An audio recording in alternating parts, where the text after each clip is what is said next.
Hola, ¿cómo están? Bienvenidos a una nueva edición de noticias en RT, las más destacadas en titulares. Donald Trump en una entrevista asegura que la opción militar en Venezuela está sobre la mesa. Mientras tanto, Nicolás Maduro se muestra dispuesto a adelantar las elecciones legislativas. Estados Unidos suspende su participación en el Tratado de Misiles de Medio y Corto Alcance y Rusia hace lo propio y va más allá. El presidente Vladimir Putin aprueba el desarrollo de un misil hipersónico. Progreso en las relaciones comerciales entre China y Estados Unidos, que han estado dialogando en pos de relajar esa guerra económica. Un ingrediente que agravó la situación fueron los 23 cargos contra el gigante tecnológico Huawei.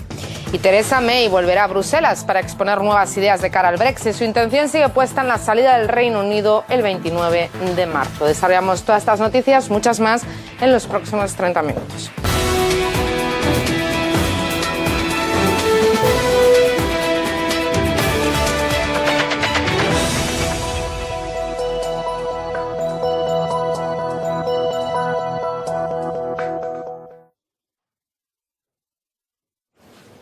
Donald Trump afirma en una entrevista que la intervención militar en Venezuela es una opción que está sobre la mesa. En la misma declara haber rechazado hace meses sostener un encuentro con Nicolás Maduro. No obstante, tampoco ha descartado la posibilidad de una futura reunión. Y entre la presión de Estados Unidos y de otros agentes externos, las Fuerzas Armadas ratificaron su apoyo al actual mandatario. De fondo, los partidarios del chavismo y de la oposición se han movilizado en el país. Estuvimos viendo todo el formato que se le aplicó a Libia. Bueno, estamos viendo los mismos procedimientos, los mismos actos progresivos que se han venido dando con la República Bolivariana de Venezuela. Y todo eso, la aplicación de mercenarios que van a tratar de penetrar a través de la frontera para causar desasosiego, violencia en el pueblo, caos, eso es parte del libreto. Así que nosotros lo estamos esperando. Nosotros estamos esperando a los violentos, a los mercenarios y a quien quiera o pretenda meterse en la República Bolivariana de Venezuela. La decisión con respecto a PDVSA ayudará a evitar que Maduro desvíe los activos de Venezuela y se preserven para el pueblo de Venezuela. La vía para levantar las sanciones a PDVSA es la pronta transferencia del control al presidente interino o a un gobierno posterior elegido democráticamente. Oil company PDVSA to help prevent the further diversion of Venezuela's assets by former President Maduro. The United States is holding accountable those responsible for Venezuela's tragic decline.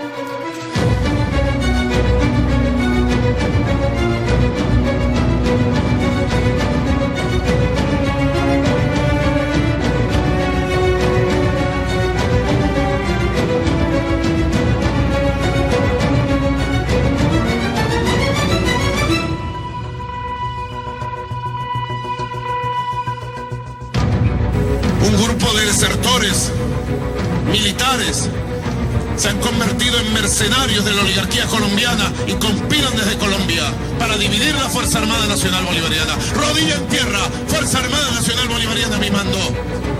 Unidad monolítica, moral máxima. Y por donde aparezca un traidor mercenario, justicia inmediata, justicia justa.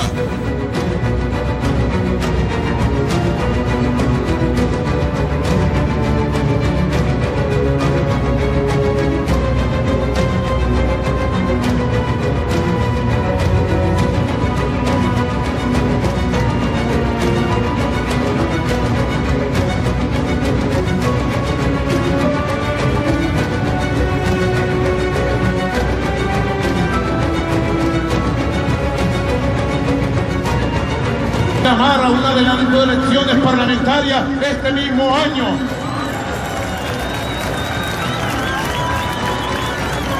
Yo estoy de acuerdo que se relegitime el poder legislativo del país.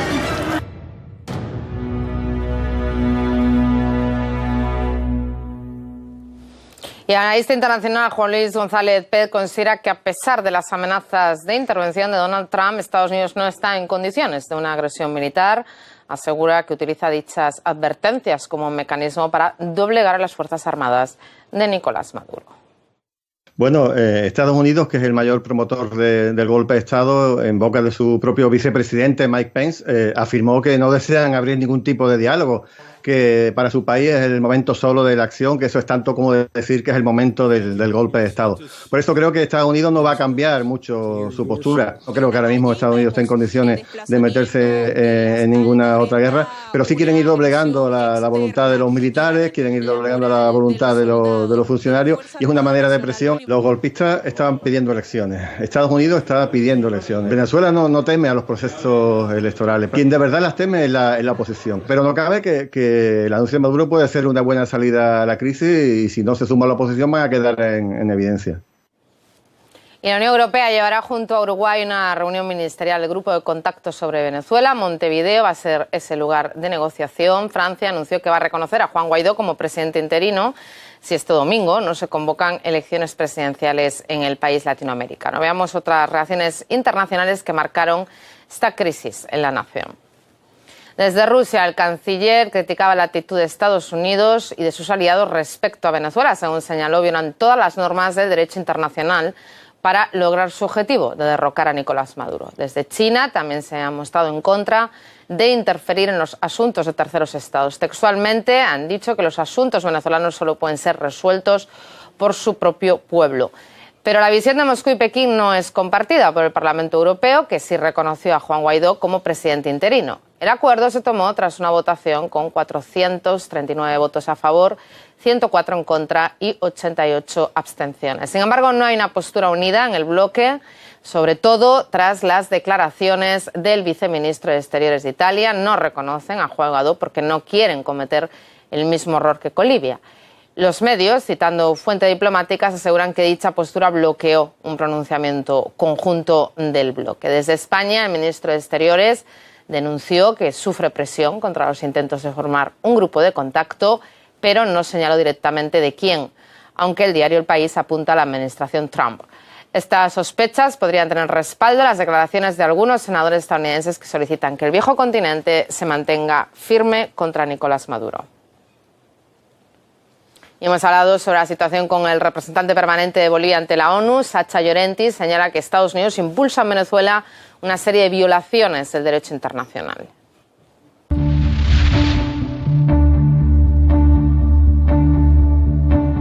Y creemos que existe una serie de violaciones al derecho internacional, en este caso impulsadas, preparadas por los Estados Unidos en contra de Venezuela, y lo que debe hacer la comunidad internacional es resolver esta situación poniendo en primera línea la primacía de la diplomacia preventiva, la primacía de la política y no así, por supuesto, la violencia.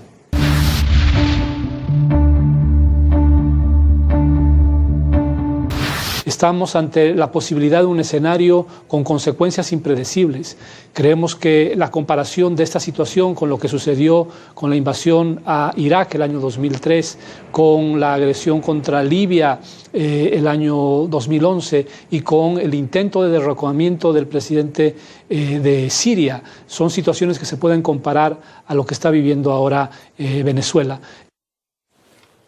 Y en medio de las amenazas y sanciones que agudizan esta crisis económica en el país, hay una víctima innegable, el pueblo. Mauricio Ampuero comparte sus historias y sus opiniones sobre la situación actual. Venezuela sufre tiempos difíciles, una hiperinflación que les minimiza su poder adquisitivo, una crisis política que divide entre a qué líder seguir. La respuesta.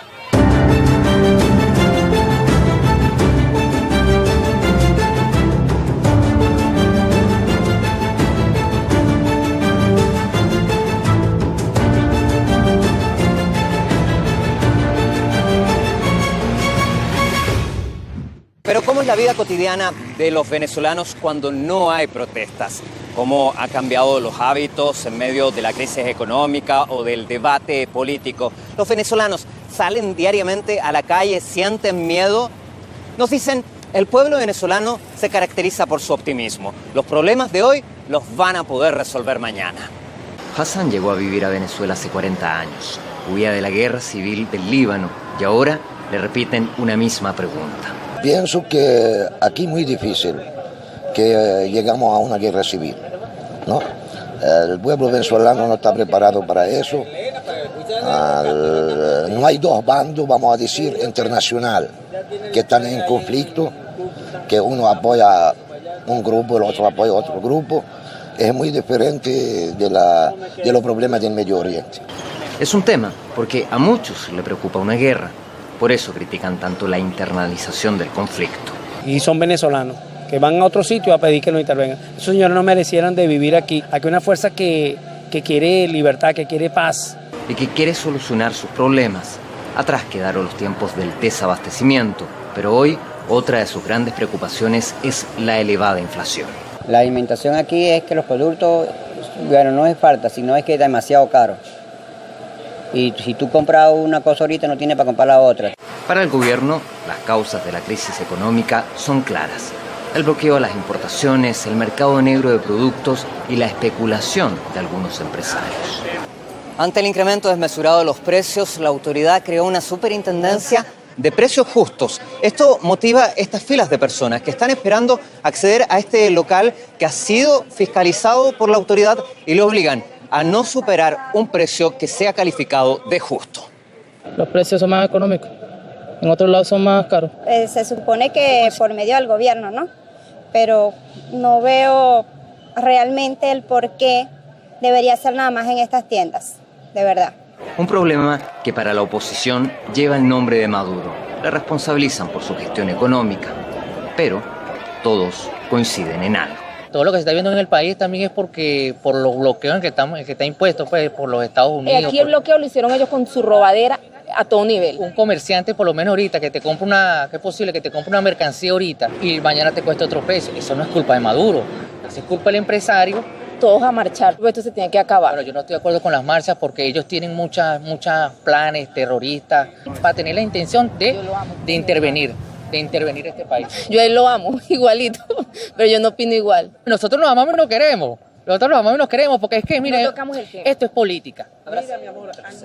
Y en eso coinciden todos. La crisis se debe acabar sin guerras, porque más allá de cualquier problema, esta nación seguirá soñando y luchando por alcanzar el bienestar y unidad para todos los venezolanos. Mauricio Ampuero, RT, Caracas. Y Juan Guaidó declaraba haber mantenido contactos durante la semana pasada con Estados Unidos, España o Argentina. Sin embargo, pese a que ha sido reconocido por algunos como presidente, los hay que ni logran pronunciar bien su apellido.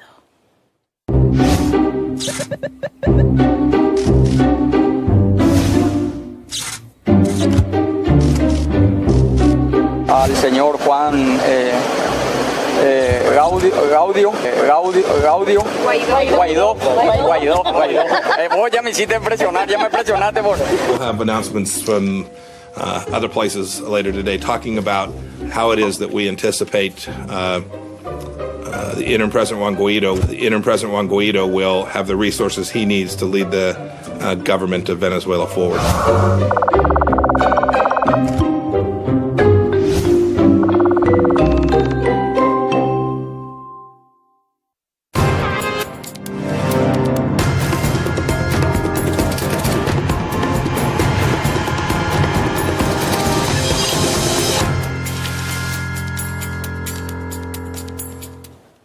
Rusia suspendió su participación en el Tratado de Misiles de Medio y Corto Alcance tras haberlo hecho Estados Unidos. Además, desde el país han exigido pruebas por parte de Washington de la presunta violación rusa del acuerdo, lo cual sirvió de pretexto para que la Casa Blanca adoptara su decisión.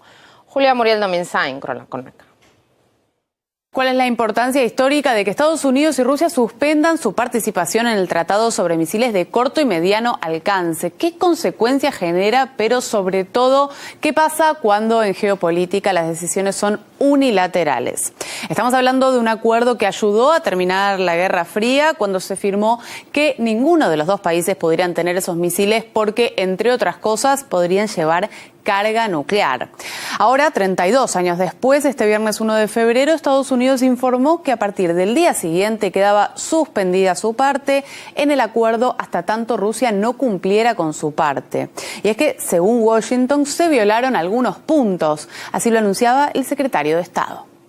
Estados Unidos suspenderá sus obligaciones bajo el Tratado de Misiles de Medio y Corto Alcance a partir del 2 de febrero. Daremos una notificación formal a Rusia y a las otras partes de que Estados Unidos se retira del Tratado de Misiles de Medio y Corto Alcance en un plazo de 6 meses, de acuerdo con el artículo 15 del tratado. Rusia ha puesto en peligro los intereses de seguridad de Estados Unidos y en adelante no podemos ser restringidos por el tratado mientras Rusia lo viola descaradamente. Si Rusia no regresa al cumplimiento verificable del tratado en un plazo de 6 meses mediante la destrucción de los misiles que violan el acuerdo, los lanzadores y el equipamiento asociado, el tratado llegará a su fin.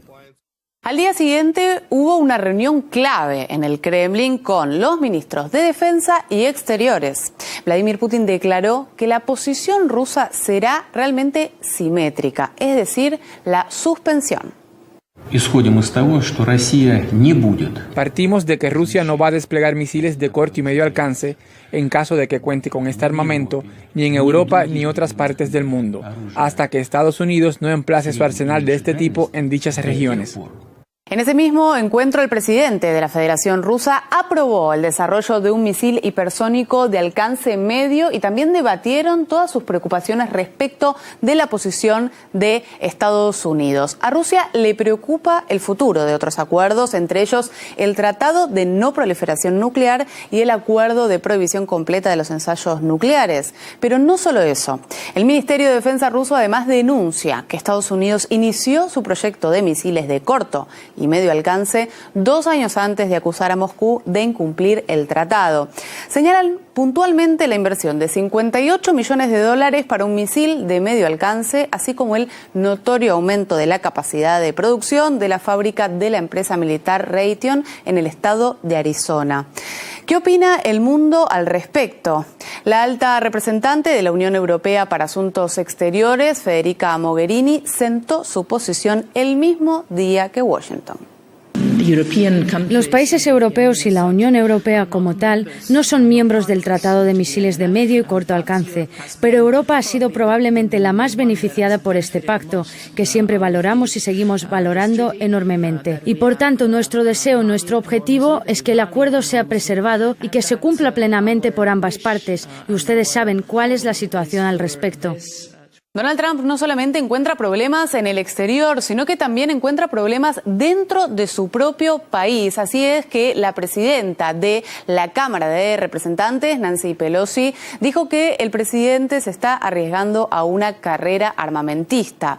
Varios países, como decíamos, de afuera coincidieron. Alemania alerta que sin el acuerdo habría menos seguridad. Irán va por más y dice que esto demuestra que con Estados Unidos no se puede hacer ningún pacto serio. Para China, la salida puede llevar a consecuencias negativas. Para cerrar, veamos un dato.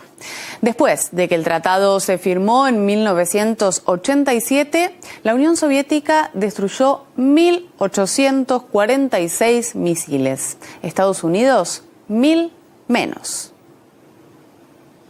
Y el analista internacional Sergio Castaño Riaño señala que con el abandono del acuerdo por parte de Washington se reactiva la tensión y la escalada armamentista de los años de la Guerra Fría. Además, subraya que las acusaciones de Estados Unidos contra Rusia son para justificar su salida. La forma de salir del tratado y, sobre todo, considerando las formas que ha utilizado Donald Trump en los últimos tiempos, es buscando esa confrontación, esa tensión permanente y en este caso acusar a Rusia de no estar cumpliendo con el tratado para justificar la salida. En cualquier caso, hacia lo que nos enfrentamos con el abandono de Estados Unidos y con Estados Unidos de todos los países miembros de la OTAN es a una reactivación de esa tensión permanente que sufrimos en los años 60, años 70, años 80, una escalada armamentística y una política que se aleja del sentido común que parece que comenzaba a imperar en esos años 80 y que en la actualidad pues, se está perdiendo por completo. Y el embajador de la Unión Europea en Rusia asegura que el mecanismo creado por Reino Unido, Francia y Alemania para comerciar con Irán no está dirigido contra Estados Unidos. La entidad busca esquivar esas sanciones norteamericanas. El comercio se va a centrar principalmente en productos farmacéuticos, dispositivos médicos y alimentos. También destaca el interés en que se integren más países del viejo continente. A través del mecanismo, las empresas europeas pueden comerciar con compañías iraníes sin transferencias directas y de esa manera van a intentar evitar las restricciones de Estados Unidos. La entidad estará ubicada en Francia, aunque dirigida por un empresario alemán. Entre los accionistas se encuentran por ahora Francia, Alemania y Reino Unido. Y hablamos con el presidente de Mediaset, Pedro Mourinho. Considera que el establecimiento de ese mecanismo europeo podría provocar más sanciones de Estados Unidos, incluso contra él mismo. Parece que es la solución que se está intentando implementar por parte de la Unión Europea a la política unilateral de Estados Unidos de tirar abajo el pacto nuclear con Irán y además condicionar unilateralmente, pues arrastrar a los socios europeos, a terceros países como China y a Rusia, evitando el comercio con Irán y, por tanto, ahogar económicamente y financieramente al régimen iraní. A pesar de que los europeos estamos intentando buscar subterfugios y un marco, un recoveco legal para poder implementar este comercio con Irán, en la práctica la determinación de los americanos es muy fuerte y probablemente responderán con nuevas sanciones e incluso a este nuevo vehículo. Los líderes de Estados Unidos y China podrían reunirse este mes en Vietnam. De esta cita depende el acuerdo final de las negociaciones comerciales que finalizaron el jueves sin pacto. Washington y Pekín destacaron el progreso en ese diálogo. Las negociaciones se vieron obstaculizadas por los 23 cargos que Estados Unidos presentó contra el gigante tecnológico chino Huawei y su directora financiera. La Fiscalía acusó a la empresa y a Meng Wanzhou de fraude bancario, robo de secretos comerciales y violación de las sanciones contra Irán. Se informa que la compañía se apropió de tecnologías de T-Mobile, aunque Huawei lo niega. La Cancillería china urgió a Estados Unidos a no acusar injustificadamente a esta empresa y a otras, calificando los cargos de politizados. Las acusaciones tuvieron lugar justo antes de que arrancaran esas nuevas negociaciones. El 1 de diciembre, Donald Trump y Xi Jinping acordaron poner pausa hasta marzo a esa guerra comercial. En ese caso, los aranceles podrían aumentar del 10 al 25% las exportaciones chinas por un valor de 200.000 millones de dólares. Una decisión que afectaría a China, que no se encuentra actualmente en su mejor momento. Su Producto Interno Bruto ha decrecido significativamente desde el 2007 y Estados Unidos tampoco puede permitirse pérdidas, de que el reciente cierre del gobierno representó un costo irreparable en el Producto Interior Bruto de 3.000 millones de dólares. Y el profesor de la Universidad de Houston, Daniel Madrid Morales, opina que la presión de Estados Unidos sobre Huawei puede ser consecuencia de su enorme éxito. Estados Unidos ha puesto la diana a Huawei. Huawei es el punto de mira en el cual Washington se ha puesto y se pretende atacar como sea la compañía de unas cosas que, de hecho, muchas otras compañías están haciendo en estos momentos. Es decir, en la lista de cargos que se llevan contra Huawei está el robo de datos secretos de otras compañías, algo que es muy común. Es decir, no hay nada diferente de otras compañías chinas. Sin embargo, Washington quiere atacar a Huawei y muy en parte esto debe ser causado por el éxito económico de Huawei, está claro, quizás por la presión que quiere Washington hacer sobre las negociaciones con China en materia comercial, pero también porque Estados Unidos cree que Huawei es una amenaza para la seguridad nacional. Y la primera ministra británica declara que está dispuesta a implementar el Brexit el 29 de marzo. Theresa May anuncia que planea regresar a Bruselas con nuevas ideas sobre el proceso de separación de la Unión Europea. El Parlamento envió a la ministra a renegociar el Brexit tras votar las enmiendas al plan B de salida. En la sesión fueron aprobadas solo 2 de las 7 correcciones presentadas. La primera excluye la posibilidad de ruptura sin alcanzar un acuerdo. La segunda pide que se reemplace el polémico sistema de salvaguarda para garantizar que no habrá una frontera rígida en Irlanda por acuerdos alternativos que no se precisan. Este implicaba que Reino Unido permaneciera bajo una unión aduanera con el bloque hasta que finalmente se alcanzara un acuerdo, algo que los parlamentarios han desechado porque estiman que permitiría a Bruselas controlar la política comercial del Reino Unido. No obstante, desde la Unión Europea expresan su negativa a modificar lo pactado. El presidente del Consejo Europeo, Donald Tusk, aseguró que la postura del bloque es consistente y que el acuerdo no está abierto a renegociación. Y el analista en política Alexis Matute subraya que esta situación recuerda el momento en el que el Reino Unido quería entrar en el bloque y le llevó años conseguirlo.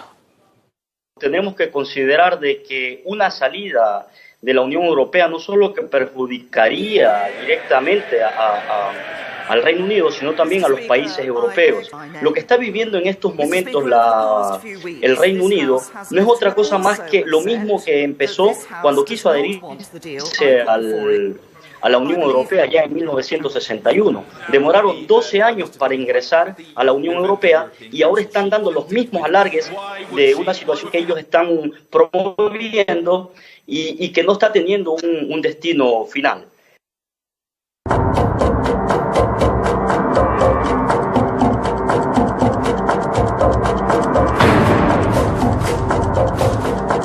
Bloque y le llevó años conseguirlo.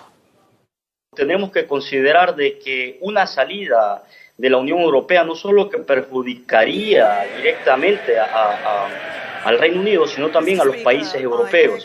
Lo que está viviendo en estos momentos el Reino Unido no es otra cosa más que lo mismo que empezó cuando quiso adherirse a la Unión Europea ya en 1961. Demoraron 12 años para ingresar a la Unión Europea y ahora están dando los mismos alargues de una situación que ellos están promoviendo y que no está teniendo un destino final.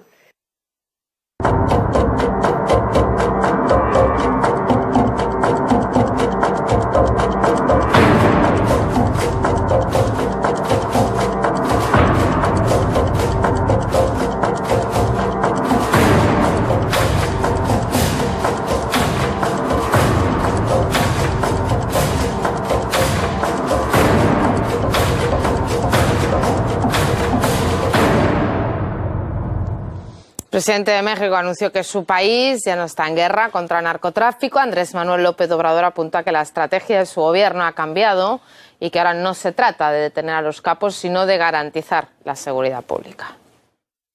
No se han detenido a capos porque no es esa nuestra función principal. La función principal del gobierno es garantizar la seguridad pública. Ya no es la estrategia de los operativos para detener a capos. Lo que buscamos es que haya seguridad, que podamos disminuir el número de homicidios. De este modo, López Obrador finaliza esa contienda iniciada por el expresidente Felipe Calderón en el 2006 y que, según